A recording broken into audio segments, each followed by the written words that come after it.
बंगाल में हो रहा है वो किसी कोविड-19 से ज़्यादा खतरनाक है। मतलब वो कोविड-19 जो पूरे देश में लोगों को मार रहा है, वहाँ कोविड-19 से ज़्यादा 2 मई के बाद चुनी हुई सरकार के लोग मार रहे हैं। मतलब आप जिस तरीके से वहाँ पे हिंसा, जिस तरीके से वहाँ बलात्कार, छोटी छोटी बच्चियाँ 18 साल 19 साल 20 साल की बच्चियों का बलात्कार होता है, झुंड में लोग उनके घर में घुसते हैं, चाहे वो रोहिंग्याज हों, चाहे वो टीएमसी के गुंडे हों, चाहे वो चुनी हुई सरकार के लोग हों। शर्म आनी चाहिए इन लोगों को। और इसके बावजूद बहुत सारे लोग इस देश में चुप हैं। बंगाल में उनको हिंसा नहीं दिख रही। वो सारे लोग जिनको 2 मई तक चुनाव प्रचार दिख रहा था कि भारत में चुनाव, मैं तो कह रही हूँ कि बंगाल का चुनाव गलत, इतनी भीड़ को बुलाना गलत, ये चुनाव नहीं होना चाहिए था। लेकिन जो चुनाव के बाद हो रहा है आप उस पर बोल ही नहीं रहे। 2 मई तक जितने सारे लोग बोल रहे हैं कि मोदी जी ने चुनाव करा के लाखों लोगों को की जान ले ली, उनकी हालत खराब कर दी, वो सारे लोग कहाँ है मैसी? उनको ये हिंसा क्यों नहीं दिख रही? उनको 18 साल 19 साल 20 साल की लड़कियों के बलात्कार क्यों नहीं दिख रहे? उनको वो खून से लथपथ शव क्यों नहीं दिख रहे? ये कितना डुअल स्टैंडर्ड है, दोहरा मापदंड है, इसको दोगलापन कहते हैं हम लोग। मैम, वेस्ट बंगाल में जिस तरीके से हिंसा जिसने 2 मई के बाद जो जन्म लिया और वहाँ पे बार बार पे हिंसा हो रही है, वो अब रुकने का नाम नहीं ले रही है। और आज भी एक जुडिशल कस्टडी में बीजेपी के कार्यकर्ता को पुलिस के द्वारा मार दिया गया। और क्या कहें इन सारी चीज़ों को जो हिंसा वेस्ट बंगाल में हो रही है? मैसी बहुत ये भयानक है जो 2 मई से चल रहा है। आप यकीन नहीं करेंगे कि 2 मई के बाद हर भारतीय ने अपने इमोशंस को, क्योंकि ये कोविड-19 का जो सब चारों तरफ माहौल चल रहा है, लोग बहुत भयभीत हैं, डरे हुए हैं, अपनों को खो रहे हैं। लेकिन उसके साथ साथ जो बंगाल में हो रहा है वो किसी कोविड-19 से ज़्यादा खतरनाक है। मतलब वो कोविड-19 जो पूरे देश में लोगों को मार रहा है, वहाँ कोविड-19 से ज़्यादा 2 मई के बाद चुनी हुई सरकार के लोग मार रहे हैं।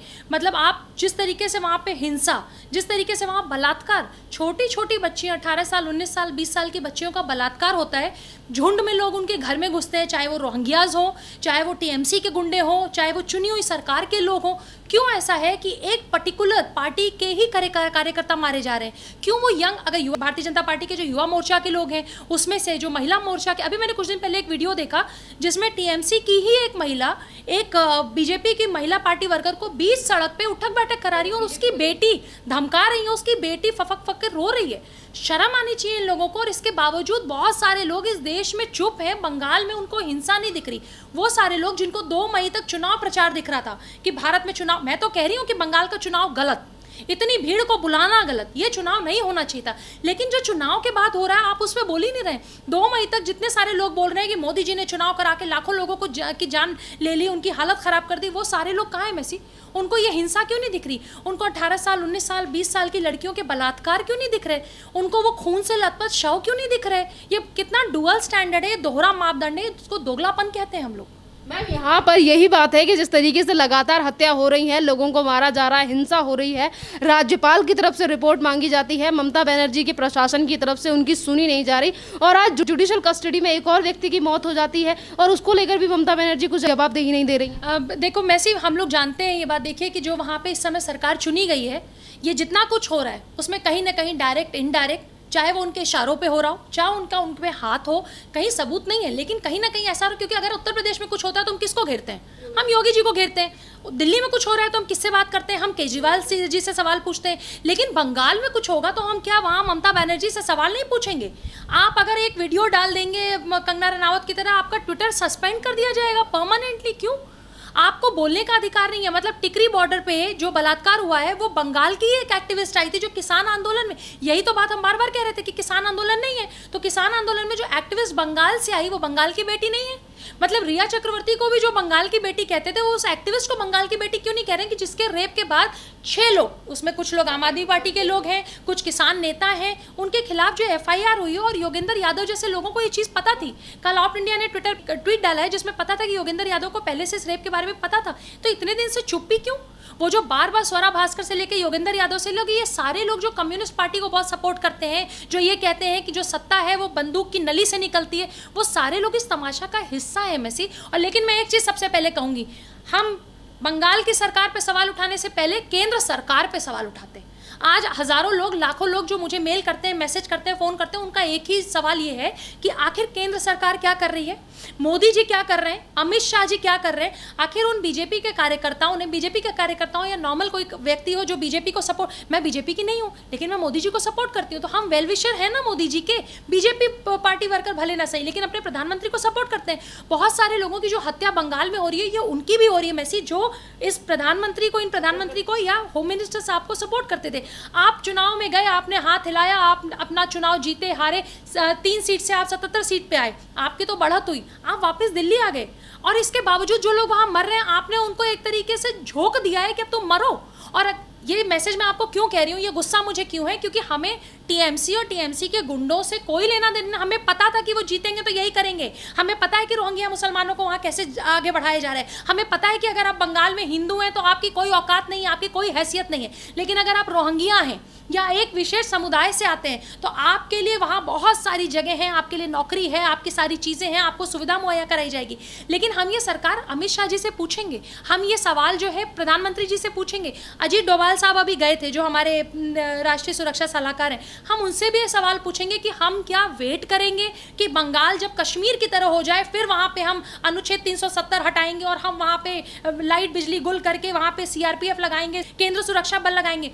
वैसे 2 तारीख के बाद जो हुआ है उसमें लोगों का गुस्सा केंद्र सरकार के लिए ज़्यादा है, क्योंकि मेरे पास जो मैसेजेस आ रहे हैं वो टीएमसी के गुंडों या गुंडों की सरकार के लिए नहीं आ रहे हैं, उस सरकार के लिए आ रहे हैं जिस सरकार में हम अपना अभिभावक चुनते हैं, उस सरकार में जो हम अपना गार्जियन चुनते हैं। तो मेरा सबसे पहला सवाल मोदी जी से है। दूसरी चीज़ मैं बात ज़रूर कहूँगी, तुरंत इसी सरकार के लिए कहूँगी कि ये 100% है कि कहीं ना कहीं केंद्र सरकार या गृह मंत्रालय एक बहुत बड़ा, इनके लिए एक कुछ न कुछ जाल बुनना चाहिए, इनके लिए कुछ न कुछ सबक दिखाना चाहिए, क्योंकि अगर ये कुछ नहीं करेंगे तो जनता का विश्वास इन पे से खत्म होगा। मैम अगर विश्वास की बात करें तो जनता की तरफ से जो सवाल उठ रहे हैं वो सुप्रीम कोर्ट और हाई कोर्ट को लेकर भी उठ रहे हैं, क्योंकि उनकी तरफ से भी तो कोई कार्रवाई नहीं की जा रही। हमेशा हर बात को संज्ञान लेने वाली सुप्रीम कोर्ट आज बंगाल में हिंसा को लेकर चुप क्यों है? आपको पता है कि हमारे यहाँ हमारी जो विधि विधान है उस पर हम कोर्ट पे बहुत ज़्यादा सवाल या कोर्ट पे हम अगर क्वेश्चंस करें तो वो गलत हो जाता है। लेकिन ये बात ज़रूर कहूँगी कि सुप्रीम कोर्ट, माननीय सुप्रीम कोर्ट अगर वहाँ बैठी है और वो देख रही है कि 17 साल, 18 साल, 19 साल, 20 साल की लड़कियों को लोग उठा ले जा रहे हैं, बुजुर्गों को नहीं छोड़ रहे हैं। एक तो मैंने अभी कुछ दिन पहले एक हत्या की तस्वीर देखी थी जो किसी बूथ कार्यकर्ता के मदर की थी, जिनको इतना मारा गया था, भीड़ ने इतना मारा, लहूलुहान कर दिया कि उनकी हत्या हो गई, उनकी डेथ हो गई। वहाँ मॉब लिंचिंग नहीं दिखती।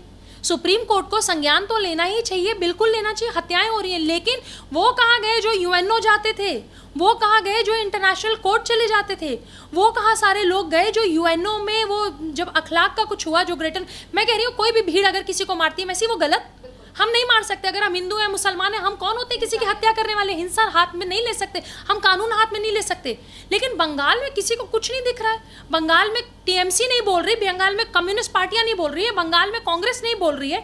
जो राहुल गांधी और जो सारे विपक्ष के लोग कल कॉन्ग्रेचुलेट कर रहे थे 2 तारीख को कि ममता दीदी की सरकार बनी, चलिए, और ये एक फॉर्मेलिटी है, आप उनको विश करते हैं, लेकिन जो ये हो रहा है उस पर सवाल क्यों नहीं उठाते? वो बॉलीवुड के लोग कहाँ हैं जो प्लैक कार्ड्स लेके बोलते थे कि अफ्रीका ब्लैक लाइव्स मैटर? मैंने एक के भी हाथ में वो प्लैक कार्ड नहीं देखा जिसमें वो ये लिखे हिंदू लाइव्स मैटर। अगर आप हिंदू हैं तो आप कश्मीर में भी मारे जाएंगे, हिंदू हैं तो केरल में भी मारे जाएंगे, हिंदू हैं तो बंगाल में भी मारे जाएंगे। आज जो बंगाल में हो रहा है, लोग कहते हैं कि हमने कश्मीर नहीं देखा, कश्मीर की हिंसा नहीं देखी, लेकिन जो बंगाल में हो रहा है वो बिल्कुल कश्मीर की तरह हो रहा है, जो केरल में हो रहा है वो बिल्कुल कश्मीर की तरह हो रहा है। मैं हिंदुओं को भी कहूँगी वैसे, अगर आप संगठित नहीं होंगे, अगर आप एकजुट नहीं होंगे, तो आप जो बंगाल में देख रहे हैं उससे बुरी स्थिति पूरे देश में होगी। मैम तमाम ऐसे कलाकार भी हैं और क्रिकेटर भी हैं जो यहाँ पर भारत में रहने के बावजूद भी बंगाल में हुई हिंसा को लेकर आवाज़ नहीं उठाते, और जैसे ही इजराइल और फ़लस्तीन की जो घटना चल रही है, आपस में जो उनकी वॉर चल रही है, पर फ़लस्तीन के लिए आवाज़ उठाने के लिए काफ़ी ज़्यादा आगे आ जाते हैं और कहते हैं कि इंसानियत दिखाओ और वहाँ पे फ़लस्तीन को सपोर्ट करो, स्वरा भास्कर और इरफान पठान जैसे लोग। देखिए, स्वरा भास्कर, इरफान पठान, तो ये स्वरा तो जो है आपको पता ही है कि शाहीन बाग हैं, इनको शाहीन बाग, सीए, एनआरसी, किसान आंदोलन, मैं बहुत कंफ्यूज हूँ स्वरा को लेके कि स्वरा एक्ट्रेस है या स्वरा नागरी नाटक मंडली से है या स्वरा किसान है या स्वरा ये जो बाहर से भी नए, और सबसे बड़ी बात ये थ्रेटा, ग्रेटा, ये पॉर्न स्टार्स जो थे, जो नए नए किसान बने थे, कहाँ है सब? वुमेन कमीशन से लेके, वो यूएनओ से लेके, वो मानवाधिकार से लेके, वो सब लोग कहाँ हैं? बंगाल में अगर आप हिंदू हैं, भारत में अगर आप हिंदू हैं, तो आपका कोई मानवाधिकार नहीं है। हाथरस चलो गैंग का है मैसी, वो सारे लोग कहाँ हैं जो यमुना एक्सप्रेसवे पे जब योगी जी जाने नहीं दे रहे थे, उनकी पुलिस ने बैरिकेडिंग की थी तो गिर गिर के फोटो खिंचवा रहे थे। जो गिर गिर के गिरे हुए नेता थे वो सारे लोग कहाँ हैं? वो कब उठेंगे? वो मानवता से कब उठेंगे? ये भी बहुत बड़ा सवाल है। तो चाहे वो बॉलीवुड के लोग हों, चाहे वो स्वरा भास्कर हों, इरफान पठान जैसे लोग हों, जिनको बहुत तकलीफ होती है जब इजराइल और इनकी बात होती है, लेकिन उनको तकलीफ तब नहीं होती जब बंगाल में बेटियों का बलात्कार होता है। मैं तो सबसे पहले जो हमारे यहाँ का महिला आयोग है, चलिए मैं कहती हूँ कि आप बंगाल की महिला आयोग जो राज्य में है वो पता नहीं किसके दबाव में बोलेंगे नहीं बोलेंगे, लेकिन जो राष्ट्रीय महिला आयोग है उनको भी बोलना चाहिए, रेखा शर्मा जी को भी बोलना चाहिए, क्योंकि जिस तरीके से वहाँ बेटियों के साथ बलात्कार हो रहे हैं वो किसी को नहीं दिख रहा। एक हाथरस को वो न्यूज़ चैनल को हम क्यों छोड़ दें? ये लिबरल गैंग और ये लुटियंस मीडिया और गिद्ध मीडिया को वैसे क्यों छोड़ दें? जो हाथरस में गिद्ध की तरह 4-4, 5-5 दिन कैमरा लेके बैठे हुए थे, वो बंगाल के बारे में दिखाई नहीं रहे।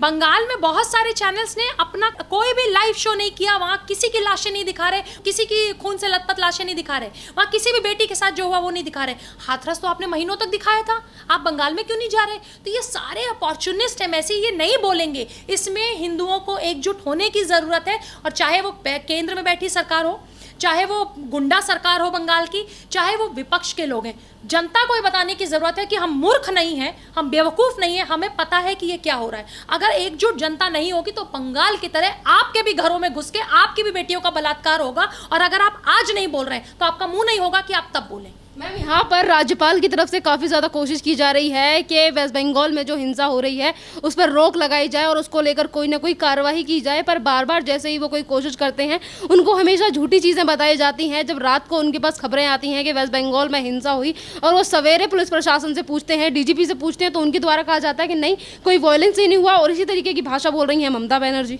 मैं गवर्नर साहब का ट्वीट देख रही थी 2-3 दिन पहले का कि उन्होंने डीजीपी बंगाल को बुलाया, वो बिना डायरी और बिना लिखा पढ़ी और बिना किसी चीज़ के वहाँ पहुँच गए। तो बिना रिपोर्ट के अगर आप पहुँचे हैं तो आप क्या करने गए? आप वहाँ पिकनिक मनाने गए थे? आपके बंगाल में आपके नाक के नीचे बेटियाँ, बहुएं, लोग, मतलब पेड़ों पे लोगों की लाश लटक रही। कल भी एक ट्विटर पे एक फोटो थी जिसमें एक लाश लटकी हुई है। 2 दिन पहले एक और ट्विटर पे फोटो थी जिसमें एक ही पेड़ में 2 लोगों की लाश लटकी हुई है। जो बंगाल में हिंदू है वो इतना डरा हुआ है, किसी की हिम्मत ही नहीं है। आप ये देखिए ना कि कंगना रनौत जैसी इतनी बड़ी एक्ट्रेस जिसके पास पैसा, पावर, पहुंच, किसी की कमी नहीं है, अगर उसके साथ ये हो सकता है। और बहुत सारे लिबरल्स जो है, बहुत सारे जो हमारे लोग हैं जो बहुत खुश हो रहे हैं इस बात। सबसे बड़ी बात तो मैं आपको, क्योंकि आप मीडिया से हैं, रोहित सरदाना जी की मृत्यु पे भी बहुत सारे लोगों ने उल्टे सीधे ट्वीट किए थे। तो आप उससे सोचिए कि कितने घटिया, कितने बेशरम लोग हैं जो बहुत खुश हो रहे हैं बंगाल में, ये कह रहे हैं। बहुत सारे लोगों को तो मैंने ये देखा कहते हुए कि अच्छा अब दीदी सबको मज़ा चखा रही है। अरे किसी की बेटी का बलात्कार हो रहा है, आपको अच्छा लग रहा है? आप बड़े बड़े मीडिया हाउसेस बोलते नहीं हैं, आप बड़े बड़े पत्रकार जो हाथरस में बैठते हैं आप बोलते नहीं हैं, आप अलीगढ़ पे बोलते हैं, आप कठुआ पे बोलते हैं, आप इस पे क्यों नहीं बोल रहे? दीदी का इतना डर। और केंद्र सरकार को भी ये कहूँगी कि चाहे महाराष्ट्र हो, चाहे बंगाल हो, चाहे केरल हो, आपके राज्य के कुछ सरकारों ने दिखा दिया है कि राज्य की सरकारें केंद्र से बड़ी हैं। क्यों नहीं गवर्नर साहब वहाँ प्रेसिडेंट रूल लगा रहे हैं? क्यों नहीं हमारे केंद्र सरकार से वहाँ प्रेसिडेंट रूल लग रहा है? या क्यों नहीं यहाँ पे केंद्रीय सुरक्षा बल CRPF क्यों नहीं भेजी जा रही है? अभी जितने लोग हैं वहाँ पे वो बहुत डरे हुए। मैसी बहुत सारे लोगों के साथ हम लोग वेबिनार करते हैं जो इंटरनेशनल NRIs हैं, उनसे भी अगर आप बात करेंगे लोग बहुत गुस्से में हैं। और बंगाल पे हमें सोल्यूशन चाहिए, क्योंकि हम अपने लोगों को वहाँ मरता हुआ नहीं छोड़ेंगे। धन्यवाद मैम।